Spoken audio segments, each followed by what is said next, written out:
देखिए टोन किस प्रकार की ये अपने आप में लिए बैठे रहता है। अध्याय चौथा है हमारा, हम तान की बात कर रहे हैं, टोन की। अब देखिए जब हम टोन की बात कर रहे हैं तो टोन के अंदर क्या चीज़ें होती हैं, कलर में किस प्रकार से उसमें फ्रिक्वेंसी आती है, किस में रंग में उसकी वैल्यू होती है। अब देखिए यहाँ पर कह रहे हरे हरे अर्थात गहरे बालों में प्रकाश की मात्रा तथा श्वेत से काले रंग तक की क्रमबद्धता तान ही कहलाती। देखिए हल रंग के हल्के और गहरेपन को ही तान कहा जाता है, याद रखना। ठीक है, उसकी क्या है, गहरे बालों वाला, अगर कहें बालों का प्रकाश वाले जहाँ पर तीव्र क्या है, प्रकाश की मात्रा है। और जब श्वेत से काले रंग तक की अगर हम क्रमबद्धता की बात करते हैं तो वो उसके तीव्र से कम की तरफ ये बढ़ता है, तो तान प्रयोग कहलाया जाता है। देखिए तान की अगर जब बात है, तान और बल दोनों एक दूसरे से संबंधित है। तान और बल दोनों क्या है, एक दूसरे से संबंधित है। प्रत्येक तान का एक बल होता है, प्रत्येक रंग का अपनी क्या होती है, एक फ्रीक्वेंसी ये होती है, एक उसका फोर्स ये होता है, जिसके लिए तान तथा मान या तान का बल उसे कहा जाता है। ठीक है, जिसे हम तान का मान भी कह सकते हैं और तान का बल भी उसे कहते हैं। ये शब्द का प्रयोग किया जाता है। ठीक है, अब किसी भी रंग में छाया प्रकाश, जब हम छाया प्रकाश की मात्रा ही क्या होती, तान का ये क्या होता है, मान होता है। जब हम किसी स्टिल लाइफ को बना रहे हैं तो उसमें हम कितना ज़्यादा शेडिंग लगा रहे हैं, उसका हल्केपन और गहरेपन का जो द्योतक होता है वही आपका टोन इसको कहा जाता है। तान क्या होता है, सीधे प्रकाश के से संबंधित होता है। प्रकाश तान का जो सीधा क्या होता है, संबंध आपके प्रकाश से होता है। तान के मुख्यतः दो क्या स्रोत होते हैं। कभी क्वेश्चन पूछा जाता है कि तान के कितने स्रोत होते हैं, तो आपको पता होना चाहिए तान के कितने स्रोत हैं। दो स्रोत हैं, कहीं पर आप लिख लीजिए। देखिए प्रत्येक वस्तु का गहरा या हल्का कोई रंग होता है। ठीक है, ये कह रहा है प्रत्येक वस्तु, कोई भी वस्तु ले लो, उसका गहरा या हल्का कोई रंग होता है। जैसे कि हम देखते हैं हल्का गहरा, हल्का हरा या हल्का लाल या गुलाबी की बात करें, जिसकी फ्रिक्वेंसी थोड़ा सा कम हो, डार्कनेस जिसमें ना हो, उसकी हम बात करें, तो प्रत्येक रंग रंगीन वस्तु पर क्या है, प्रातः काल से संध्या तक की प्रकृति और रात्रि में कृत्रिम प्रकाश विभिन्न मात्राओं में ये पड़ता है। देखिए जब आप इसको इस प्रकार से समझिए, जब प्रातःकाल होती है तब सूर्य की किरणों की बात करते हैं, वो धरातल पर किस प्रकार से बढ़ती हुई जाती है। पहले हल्का बहुत ही ज़्यादा धीमा होता है, फिर हल्का हल्का समय के अनुसार उसमें तीव्रता आती रहती है। समय के अनुसार जब सूर्य चढ़ता रहता है, जब वो क्षितिज में जब पहुंचता है, अपने उर्ध्व में पहुंचता है, जब हमारे सर के सीधे ऊपर पहुंचता है, तो वो अत्यधिक क्या होता है, उसकी तीव्रता बहुत ज़्यादा हो जाती है। फिर धीरे धीरे उसके तान में क्या होती है, उसमें गिरावट आनी शुरू होती है।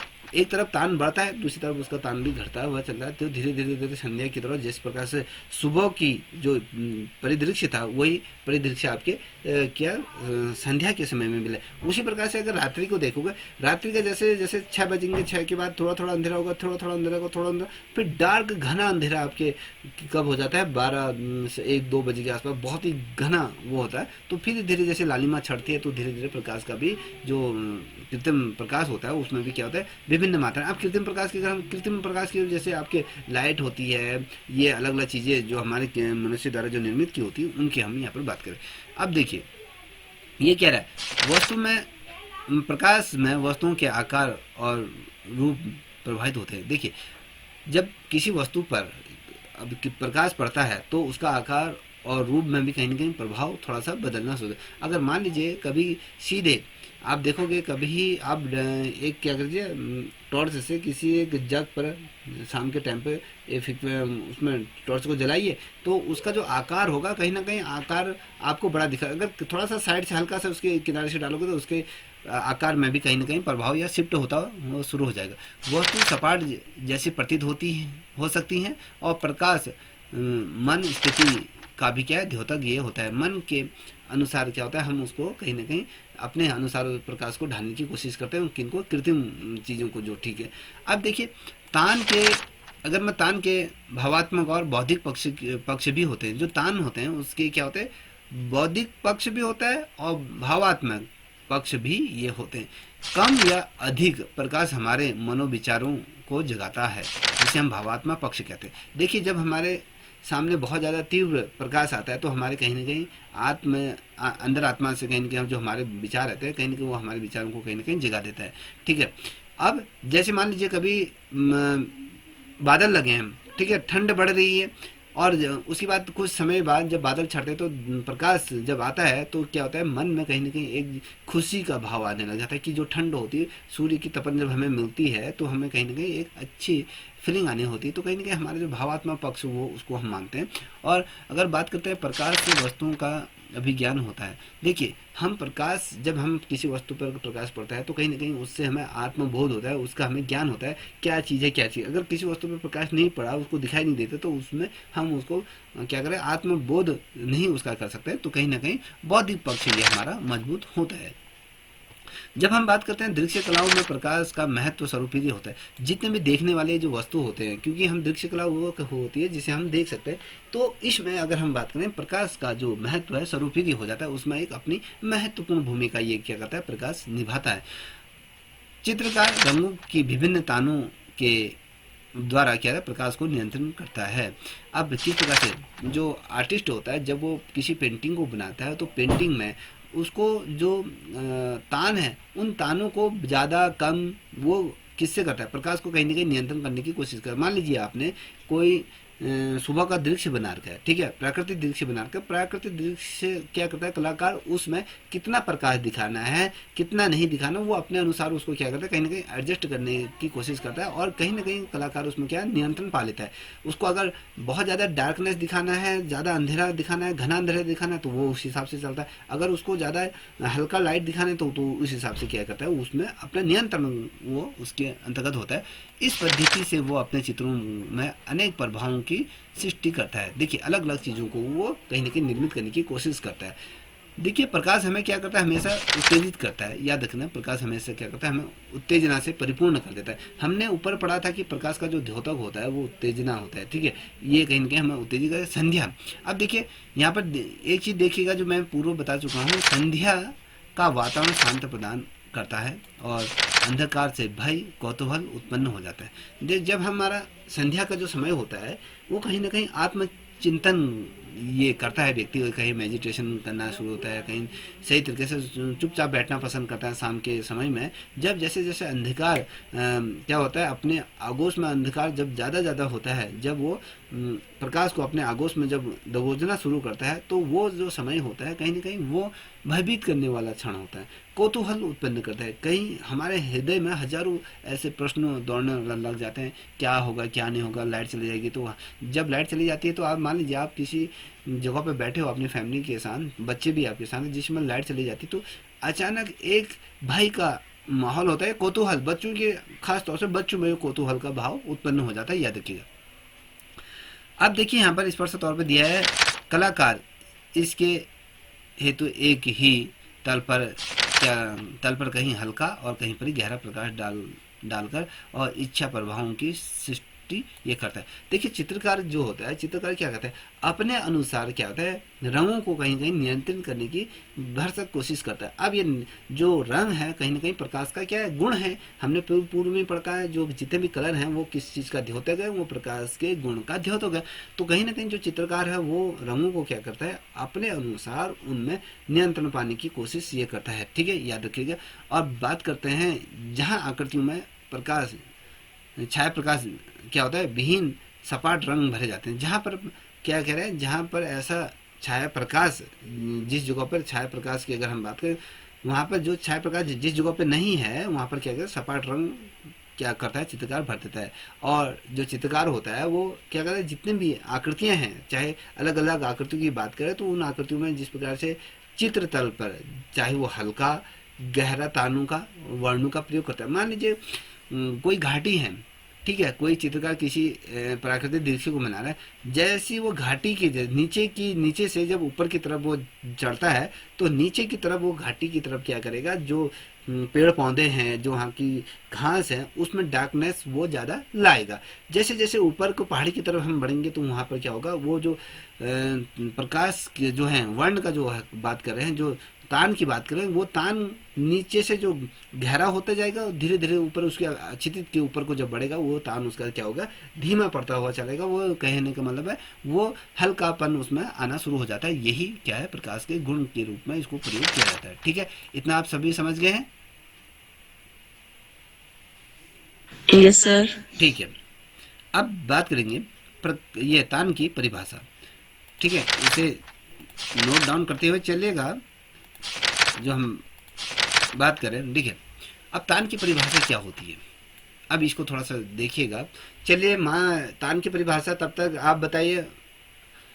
मानस, क्या मन्नत बताओ, जितनी आती है।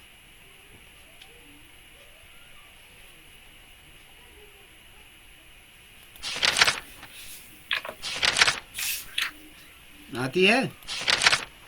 हाँ जी सर, जी सर, सॉरी, थोड़ा सा मैं कहीं बिजी था। हाँ सर, सर तान जो होते हैं सर वो डार्कनेस और लाइटनेस सर ये होती है किसी भी चीज की, कोई चीज कितनी डार्क है और कितनी हल्की है ये पता लगेगा हमें तान से। तो जो क्या कहते हैं आपकी तान होती है उसके मुख्य तीन भेद होते हैं। एक होता है लाइट, एक होता है मिडिल और एक होता है डार्क।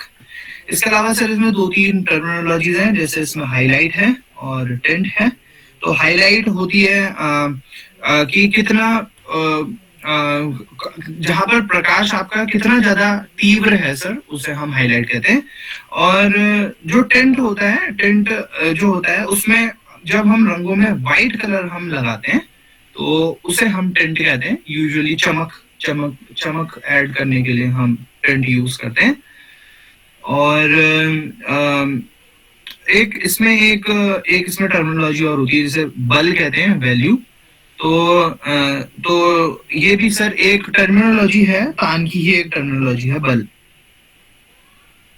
चलिए ठीक है, अब देखिए यहाँ पर जब हम तान की परिभाषा की बात करें तो तान क्या होता है, तान रंग के हल्के और गहरेपन का क्या होता है, द्योतक होता है, या इसको उसको गहरेपन को कहते हैं। याद रखना, छोटी सी परिभाषा, इसको याद रख लीजिए। अब अगर हम बात करें, जैसे अभी मन्नत ने बताया कि अगर हम रंगों की अगर बात करें, तानों की अगर बात करें, जितना हमने अभी पूर्व में जितना भी हमने पढ़ा था, अगर उसको मद्देनजर रखते हुए देखें, जो सफ़ेद रंग होती है, सफ़ेद रंग की जो तान होती है, या कहें काले रंग की जो तान होती है, ये दोनों एक दूसरे के जो परिणाम होते हैं उसके द्योतक के रूप में, उसके विपरीत या कहें उसके समानांतर ये होते हैं। याद रखिएगा। या भी कह रहा है किसी भी वर्ण में सफ़ेद व काले रंग की जो मात्रा होता है, अंतर से उनके अनेक ताने प्राप्त कर सकते हैं।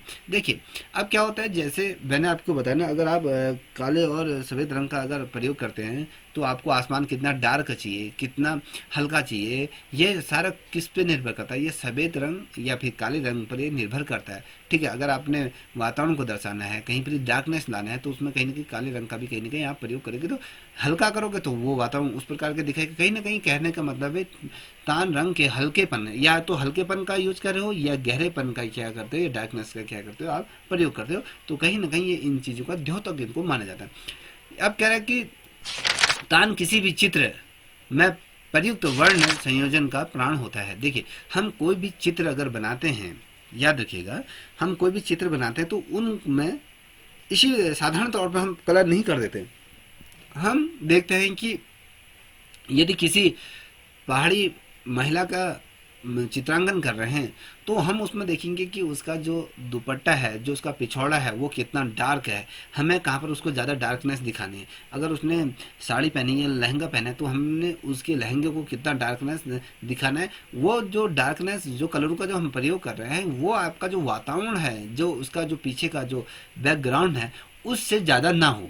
अगर आपका बैकग्राउंड बहुत हल्का हो या डार्क हो गया और वो चीज़ें हल्की होगी तो भी चित्र उतना उभर के नहीं आएगा। कहने का मतलब है कि जो ये तान है, वो तान को किस प्रकार से वर्ण के रूप में कहीं ना कहीं संयोजन क्या करता है, ये प्राण छोड़ होते हैं इसके। अगर देखें बेसिकली अगर देखें तो संपूर्ण चित्र में अगर देखें तो जो वर्ण होते हैं, वर्ण के जो तान होते हैं, गहरा भरना है या डार्क करना है, काला लाना है, सफ़ेद लाना है, तो कहीं ना कहीं ये इसकी जान होती है। अगर किसी चित्र में अगर आप इन चीज़ों का प्रयोग नहीं करोगे, तान का अगर प्रयोग नहीं करोगे, तो वो चित्र आपका अच्छा बिल्कुल भी नहीं होगा। अगर आपने लाल कर दिया, ठीक है, अगर हमने कहा कि सूर्य एकदम लाल होता है, आपने एकदम एकदम लाल रंग का सूर्य बना देगा, वो सूर्य का द्योतक नहीं होता है। आप क्या करोगे, सूर्य की कुछ ऐसी एरिया होते हैं जहाँ पर आपको डार्कनेस दिखाओगे, हल्कापन हल्कापन का हल्कापन, इस प्रकार से उसको दिखाओगे।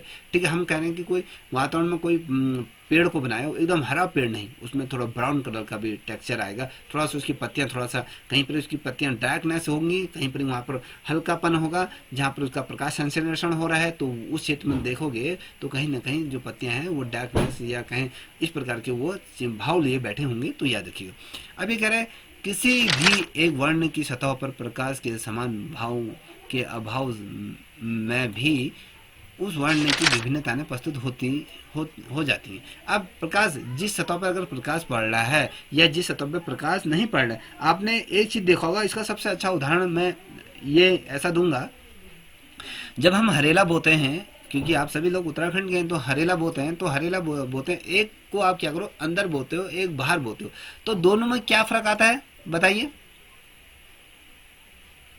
सर डार्कनेस और लाइटनेस का, जो पत्तियां होती हैं वो हल्के हल्की मतलब हरी होती हैं, और जो बाहर वाले तो डार्क हो जाती हैं।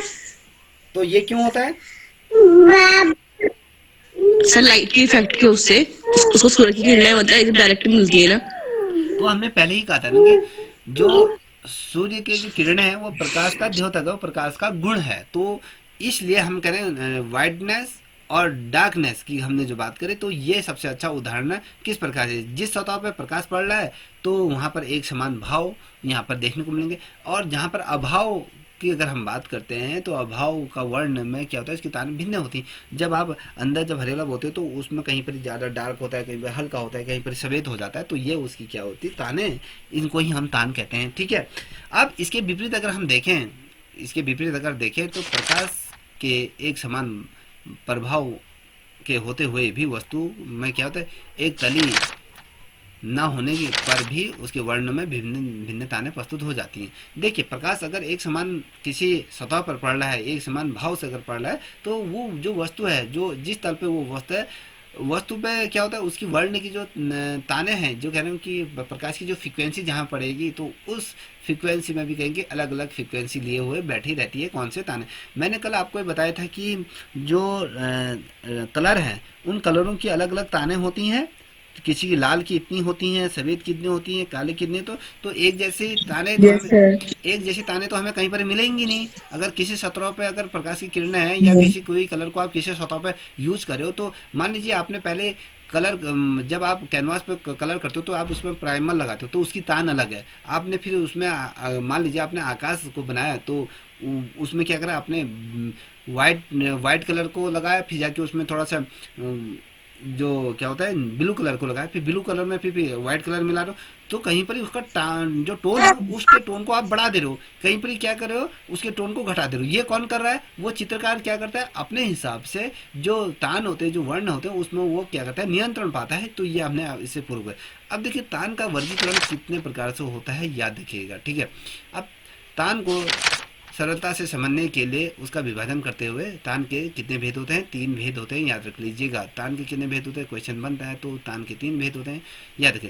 एक तो प्रकाश होता है, एक मध्य प्रकाश होता है, एक अंधकार होता है। देखिए लाइट, ये पहले तो लाइट होती है बहुत ज़्यादा तीव्र, फिर थोड़ा सा मीडियम होती है, मिडिल लाइट होती है, फिर आपकी डार्कनेस उसमें ये होती है। ये 3 क्या है, इसकी प्रमुख क्या है, भेद होते हैं। इन भेदों को समझिएगा। अब देखिए ये कह रहा है कि तान के 3 मुख्य जो भेद हैं, भेद के अनेक भेद किए जा सकते हैं। कहने का मतलब है कि जो 3 तान हैं, इन 3 तानों की भी हम क्या कर सकते हैं, अनेकों भेद इसके बनाए जा सकते हैं, जो किसी वर्ण के प्रकाश या अंधकार की क्या होती है मात्रा के अनुसार उसको निर्धारित किया जाए। जैसा अंधकार है, जिस प्रकार से लाइट पड़ रही है, तो उस प्रकार से हम क्या करते हैं, वातावरण को चित्रांकन कर सकते हैं। मान लीजिए 2 पल के लिए एक पहाड़ी पर एक मकान है, ठीक है, वहाँ पर उस घर के बाहर से एक लालटेन जली है। तो उस घर के, अगर मैं कहूँ कि उसका चित्रांकन करना है, तो उसमें आप क्या करोगे, जो उसका आइट साइड का जो क्षेत्र है वो क्या होगा, आपका बहुत ही ज़्यादा गहरा होगा, और जहाँ पर वो सूर्य की जो लालटेन की जो लाइट पड़ रही वहाँ पर उसका जो तान होगा वो क्या होगा, हल्कापन होगा, क्योंकि वो क्या प्रकाश का द्योतक है। हमने पूर्व में इसको कहा था, तो इस प्रकार से इसका निर्धारण किया जा सकता है। ठीक है, वास्तव में तान का विभाजन एक कर्मिक परिवर्तन है। जो एक अगर कहें जिस प्रकार से कर्मिक मतलब बदलता हुआ ये परिवर्तन है। यह सफ़ेद और काले की मात्रा के मिश्रण से उत्पन्न परिवर्तन होता है। काला और सफ़ेद को जब हम मिश्रण करते हैं तो उसकी हमें विभिन्न तान प्राप्त हो जाती है। और अगर हम बात करें इस संदर्भ में यह जानना भी अति आवश्यक हो जाता है कि कभी काले व सफ़ेद वर्ण का योग किसी रंगत में न मिलाया जाए तो वो काला ही मिलाए तो फिर भी सफ़ेद ही या फिर सफ़ेद। देखिए अगर हम किसी भी कलर में अगर देखिए काले के साथ अगर हम किसी चीज़ को मिक्स नहीं करते हैं तो अगर हम काले को यूज करते हैं तो वो काला ही रहेगा, अगर सफ़ेद को मिलाए तो वो सफ़ेद ही ये रहता है। ठीक है, इतना समझ में आ गया? बताइए। Yes sir. अब देखिए यस सर। थोड़ा सा इसको समझने की कोशिश करें। हम बात करें तान की। अब इसकी परिभाषा इसको भी देख लीजिए। तान की परिभाषा की जगह तान रंगत के हल्के और गहरेपन को कहते हैं, याद रखना है। इसमें जो रंगत होती है सफ़ेद और काले रंग का ही ये क्या है परिणाम का द्योतक होता है। हम जब सफ़ेद और काले रंग को ही इसमें सर्वाधिक क्या रखते हैं प्रमुखता से रखते हैं। किसी भी वर्ण में सफ़ेद या काले रंग की मात्रा के अंतर उसके अनेक तान प्राप्त किए जा सकते हैं, याद रखिएगा। तान किसी भी चित्र में प्रस्तुत वर्ण आयोजन में ज्ञान होती है। किसी भी मैंने कहा ना किसी भी चित्र में अगर ज्ञान फूकनी है तो वो है आपकी तान, टोन के माध्यम से ही हम क्या कर सकते हैं उस चित्र में कहीं ना कहीं ज्ञान फूक देते हैं। हमने यहाँ पर आपको दिखाया था कि तान के कितना वर्गीकरण किया जाता है, कितने प्रकार से वर्गीकरण होगा। तान को हमने 3 प्रकार से हम इसको बांट सकते हैं। छाया होता है, मध्य प्रकाश होता है और प्रकाश के रूप में हम इसको विभाजित करते हैं। जब हम कहते हैं वस्तु तो तान का विभाजन काले और सफ़ेद की मात्रा कि जो हमने अभी पढ़ा था वही चीज़ इसमें हल्का और गहरे के बराबर बनाती है। अब तान का महत्वपूर्ण प्रयोग कहाँ पर किया जाता है थोड़ा इसको देखिएगा। तान का प्रयोग की हम बात करें किसी भी चित्र के संयोजन में क्या कहते हैं, जब कोई भी चित्रकार किसी चित्र को बनाता है उसको संतुलित करता है तो कलाकार की व्यक्तिगत जो भावनाओं का बड़ा ही महत्व होता है किसमें तान में।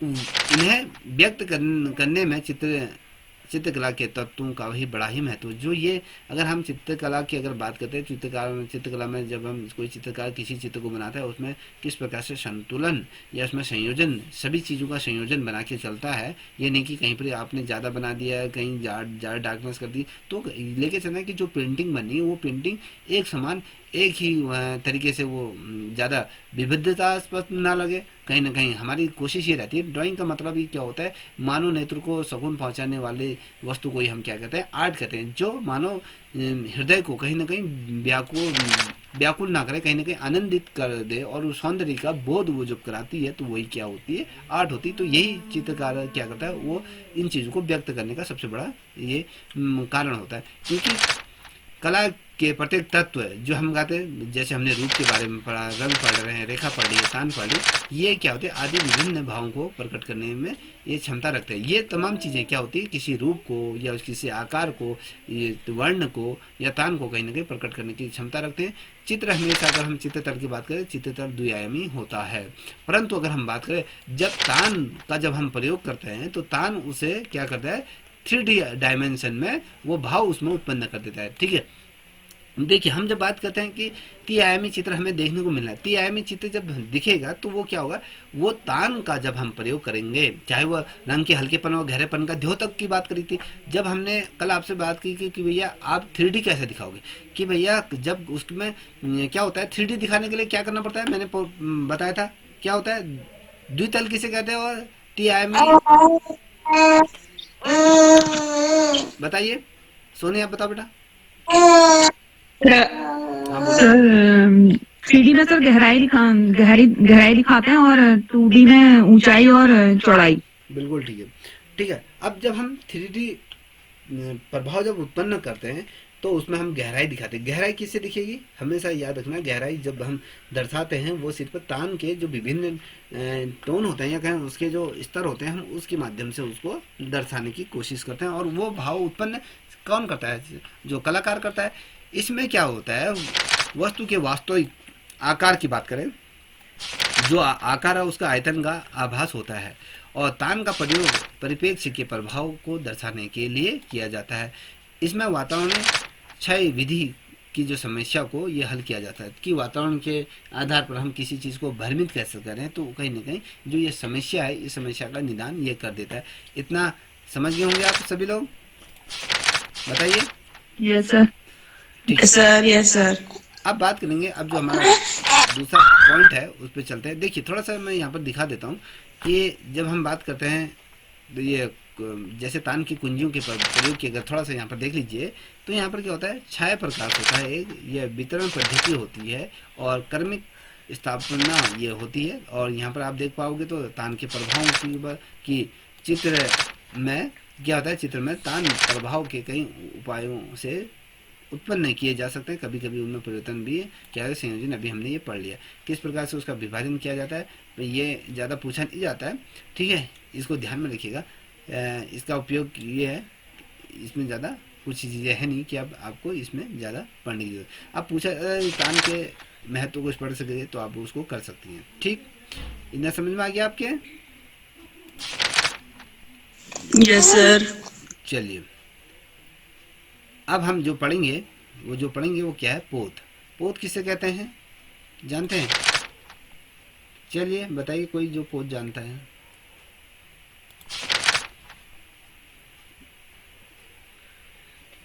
सोनी आप जानती हो?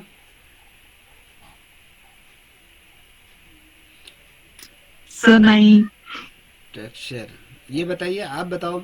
ये मनत, सर पोत को टेक्सचर भी कहते हैं, वयन भी उसको कहते हैं हिंदी में, पता नहीं क्या होता है वयन, पर टेक्सचर होता है सर, टेक्सचर। तो जो भी सर हमारे धरातल की जो बनावट है, उसको वो जो गुण की जब हम बात करते हैं उसी को हम टेक्सचर कहते हैं। तो इसको एक तरीके से हम कह सकते हैं धरातलीय बनावट भी हम इसको कह सकते हैं। और इसको हम पता कैसे करेंगे, इसको हम टच करके पता करेंगे, ठीक है। तो टच करके हमें पता लगेगा कि ये क्या है। अच्छा, ये कितने प्रकार का होता है? 2 प्रकार का होता है, ठीक है। एक होता है चक्षुष और एक होता है स्पर्श। तो हम इसे 2 प्रकार से हम इसे अनुभव कर सकते हैं। इसके भेद जो हैं वो हमने 3 भेद हमने इसके माने हैं। एक है आपका प्राप्त, एक होता है कृत्रिम और एक होता है सृजित, जिसे इंग्लिश में कहते हैं हम गिवन, अवेलेबल, और दूसरा कहते हैं हम, दूसरा हो गया आर्टिफिशियल, और तीसरा होता है आपका क्रिएटेड। तो जो हम छू करके कहते हैं उसे हम स्पर्श ज्ञान कहते हैं। और देख करके भी हम पता कर सकते हैं, लेकिन उसमें हमें क्लियरली पता नहीं होता कि मतलब ये होगा या नहीं होगा, उसमें हमें पक्के तरीके से हमें पता नहीं होता। सबसे ज्यादा जो टेक्सचर की जो विविधता होती है वो हम सबसे ज्यादा हम देख सकते हैं किसमें, कोलाज में देख सकते हैं। कोलाज में हम डिफरेंट टाइप की फोटोज या कोई भी मतलब डिफरेंट टाइप की हम ड्राइंग्स भी एक साथ हम एक ही तल पर हम लगा सकते हैं। इसके अलावा और क्या होता है, बस सर यही है, मोटा मोटा तो यही है। ठीक है, बहुत अच्छा। देखिए जहाँ पर हम पोत की बात करते हैं, टेक्सचर जो कहा आपने, सिंपल सी भाषा में इसको समझते हैं। देखिए जो खुरदरापन होता है, खुरदरापन को ही हम टेक्सचर मतलब जैसे मान लीजिए आपने क्या करा, अपने दीवार में कोई पेंटिंग या कलर लगाया, कहीं ना कहीं वो आपको लगता है कि यार बहुत ऊंचा ऊंचा उधरा लग रहा है, खुरदरा जैसा लग रहा है। या जब आप अपने कमरे में क्या करते हो, जब प्लास्टर करते हो तो आप जब हाथ फेरते हो, ठीक है, जब आप हाथ फेरते हो तो आपको क्या फीलिंग आती है, एक खुरदरापन आता है, एक चुभन सी महसूस होती है। जब वहीं आप क्या करते हो, जब दीवार में जब कलर लगाते हो, पीओपी करने के बाद जब दीवार पर कलर लगाते हो, तो जब आप उसको हाथ फेरते हो तो एक चिकनाहट आती है। तो ये जो चीज़ें हैं, यही इसको टेक्सचर कहा जाता है। देखिए अब इसको थोड़ा सपोर्ट को यहाँ पर समझने की कोशिश करेंगे। प्रकृति में पाए जाने वाले पदार्थ, कोई भी हो, प्रकृति में जो भी पदार्थ पाए जाते हैं, अर्थात वस्तु का धरातल कई प्रकार के हो सकते हैं। वो ठोस भी होता है, चिकना भी हो सकता है, किसी भी प्रकार के हो सकता है। देखिए कई प्रकार का यह धरातल हो सकता है, जैसे चिकने, खुरदरे अथवा फिसलने वाले, ठीक है। कहीं पर आपने देखा, इसका सिंपल से देखिए कि आपके घरों में अगर टाइल्स लगी हैं तो कोई टाइल्स क्या होता है, खुरदरी टाइल्स होती है, कोई चिकनी होती है, और कोई फिसलने वाली होती है, बहुत से लोगों की कमर भी टूट जाती है। तो ये इसको लेके चले कि ये क्या है, आपका पोत है या कहे ये टेक्सचर इसे कहा जा सकता है। सिंपल सा एक अच्छा उदाहरण है कि आपके कमरे में 2 प्रकार के टाइल्स लगे होंगे, एक किचन में अलग लगा होगा और आपके ड्राइंग रूम में अलग लगा हो। कहीं पर ये बहुत फिसलन वाली लगी होगी और थोड़ा सा पानी की बूंद गिरते वो एकदम उसके सतह पर अगर कोई व्यक्ति आता है वो एकदम फिसलने लग जाता है। और एक खुरदरा होता है जो आप आंगन में जो बिछाते हो, जिसमें कहीं ना कहीं एक ये है कि उसमें घर्षण जो जिसमें पैदा होता है, ठीक है, ये है। अब ये फिसलने वाले होते हैं। इन्हीं अनुभूतियों को उस सतह या कहें धरातल का गुण कहते हैं। अब धरातल का गुण क्या होता है, किसी सतह का गुण कैसा है, कैसी उसकी बनावट है। अगर देख लिए आप कभी पहाड़ी में अगर चढ़ते होंगे, कभी आप घूमने जाते होंगे, तो आपको ऐसे पहाड़ियाँ भी देखने को मिलती हैं जो बहुत ज़्यादा चिकनी होती है, जो बहुत ज़्यादा खुरदरी होती है, कोई बहुत ज़्यादा क्या होती है, सपाट होती है। तो ये क्या है, पृथ्वी में प्रत्येक जगह पर कोई भी पदार्थ या कोई भी धरातल पाई जाती है, कई प्रकार के धरातल होते हैं, उसके हर किसी का अपना गुण, अपनी विविधता लिए वो सतह वो होती है और वही धरातल का गुण कहा जाता है। और देखिए, अतः किसी भी वस्तु के धरातल का गुण ही पोत कहलाता है, टेक्सचर। अब वो किस प्रकार से है, क्या है, अगर आप लकड़ी को भी देखोगे, आप जब आप जंगल में जाते हो, एक पेड़ को क्या करो, छुओ। जैसे आप मान लीजिए किसी भी पेड़ को, पाइन्स का पेड़ छू लेते हो या फिर मैंगो की ट्री को आप स्पर्श करते हो, तो उसमें खुरदरापन देखने को मिलता है। वहीं अगर मैं कहूँ दूसरी तरफ आप इसका उलट है, अगर मैं कहूँ कि आप केले के पेड़ को छुए, तो दोनों में क्या चीजें आपको देखने को मिलेगी, बताइए। दोनों में आपको विविधता देखने को मिली। कौन सी विविधता देखना, कहीं पर ही एकदम खुरदरा, एकदम क्या खड़खड़ा जैसा लग रहा है, दूसरी जगह आपको फिसलन जैसा, एकदम चिकनाहट भरा वो चीजें लगती है। तो यही चीजें क्या होती है, कोई भी वस्तु का हमने ये कह रहा है कि प्रकृति में कोई भी वस्तु पाई जाती है, कोई भी पदार्थ है पाया जाता है, उसका अपना क्या होता है, एक गुण होता है। वो जो गुण लिए बैठा रहता है उसको हम टेक्सचर या पोत उसे हम कहें। अब ये क्या है, कला में यह कलाकृति की सतह का गुण होता है।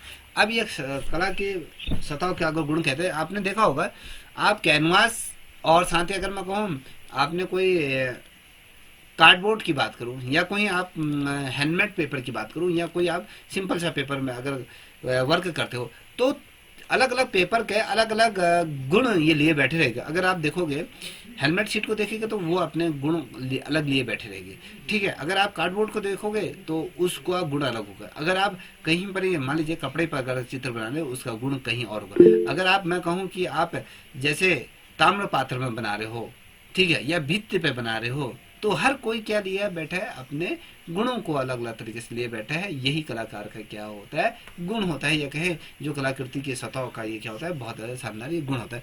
और देखिए, इसके बिना किसी चित्र की कल्पना भी नहीं की जा सकती है।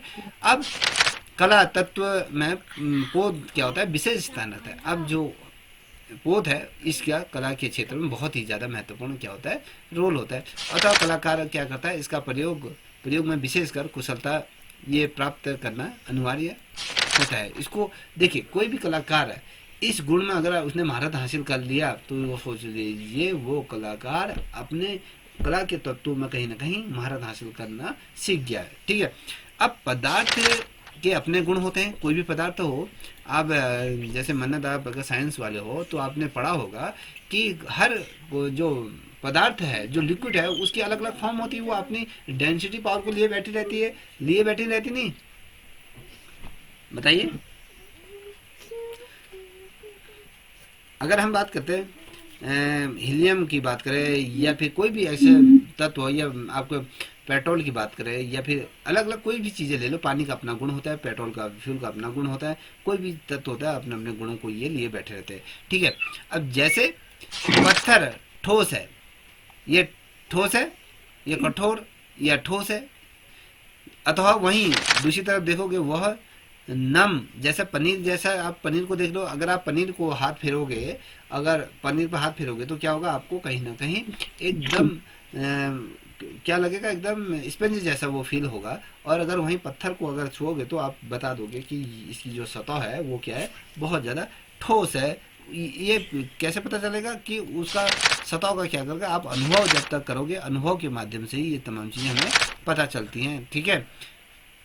अब ये सतह को हम जब स्पर्श करते हैं तो वो हमें पता है। अगर हमें वो जो सतह है अगर हमें नहीं भी दिखाई देगा, अगर मान लीजिए आपकी आंखों में मैं पट्टी बांध दूँ तो मैं आपकी दो जगहों पे चीज़ें रखूँ, एक जगह पे पत्थर रख दूँ, एक जगह पे आपके पनीर का टुकड़ा रख दूँ, एक जगह पे आपके मैं लकड़ी रख दूँ, तो आप हर चीज़ को स्पर्श करके उसकी वो जो कितना ठोस है कितना नरम है वो उसका आंकलन आप आसानी से कर दोगे। ठीक है, अब देखिए पनीर जैसा नहीं दिखाई देता है, नहीं दिखाया जा सकता है। और अगर देखिए चित्रकार क्या करता है, द्विआयामी धरातल पर भित्ति की बात करी मैंने, आपको कपड़े दीवार की बात करी, कपड़े की बात करी, ताड़पत्र की बात, कागज़ की बात करी, और जितने भी अन्य धरातल को अगर आप ले लेते हो उनका चित्रण कर मानव और प्रकृति निर्मित धरातलों को चित्र भूमि पर उतारने का प्रयत्न करता है। याद रखो कि भैया कि हम ये तमाम जितने भी हमने तत्वों की बात करें, जो भी पदार्थ वस्तुओं की बात करें, तो ये तमाम चीज़ें, और अगर हम देखें वहीं पे प्रकृति की अगर बात करें तो प्रकृति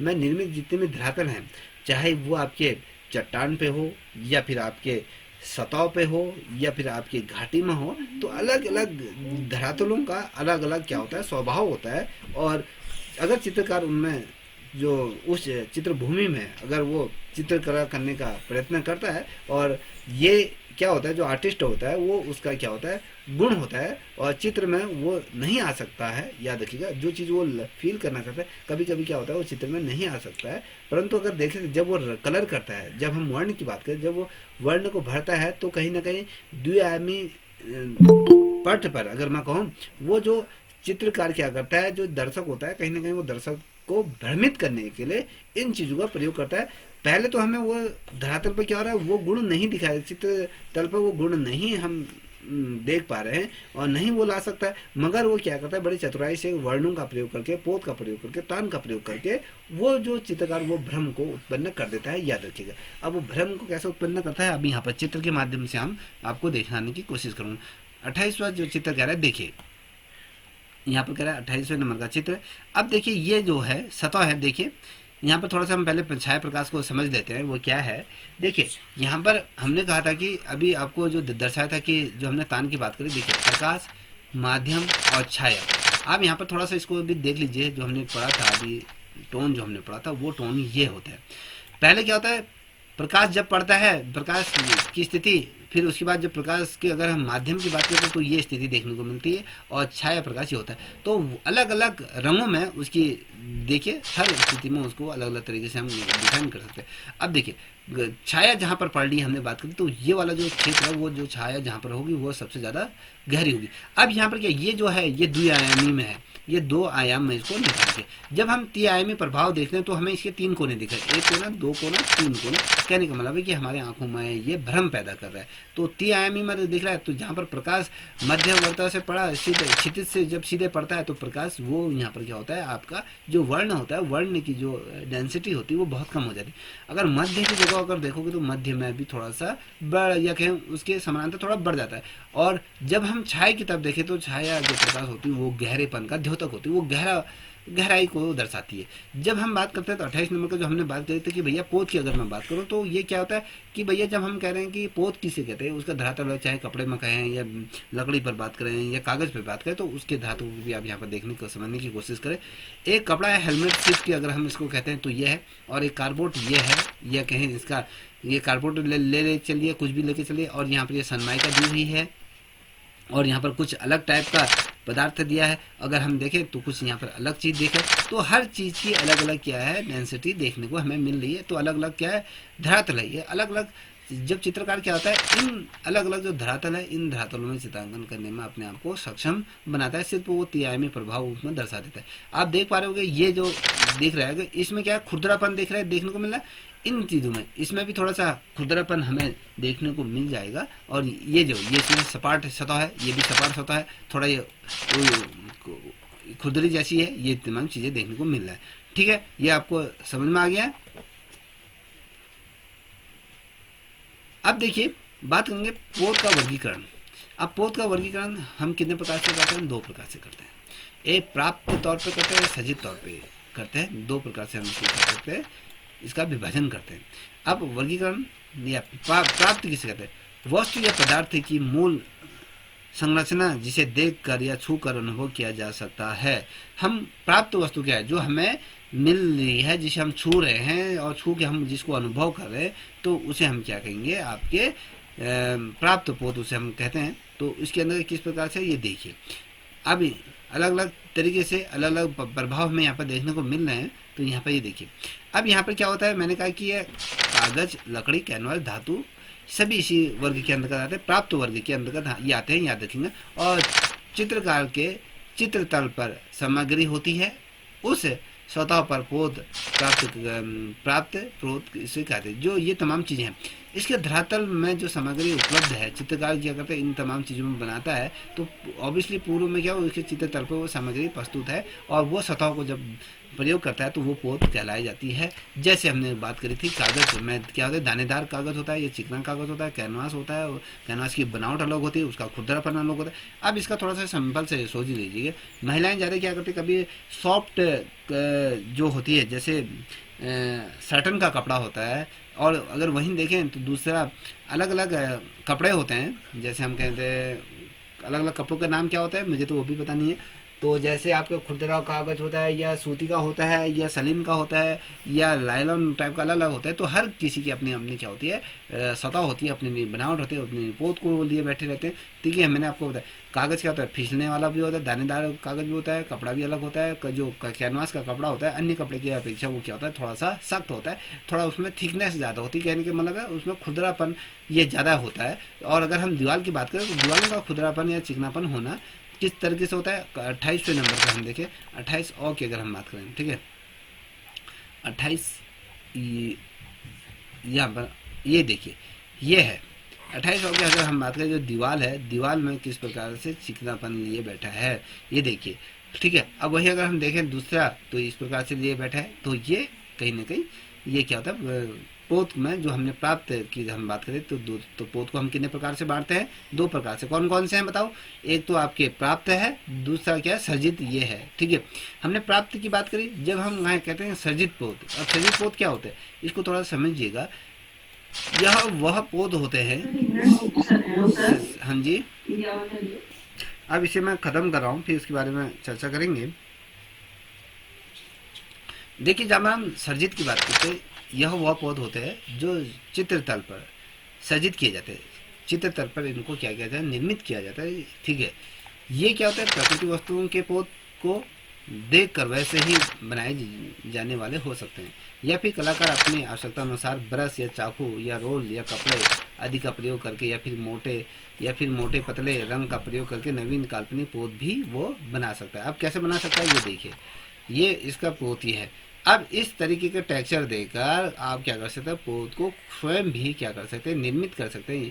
ये जरूरी नहीं कि आप प्रकृति के जो पोत हैं तो वही आप होते हैं। ये करें कि जब एक तो हमने कहा कि प्रकृति तौर पे प्राप्त होते हैं, एक क्या है, सर्जित किए जाते हैं, मतलब कहने का मतलब है हम उनको अपने हाथों से बना सकते हैं। ये यहाँ पर स्पष्ट तौर पर कह दिया है।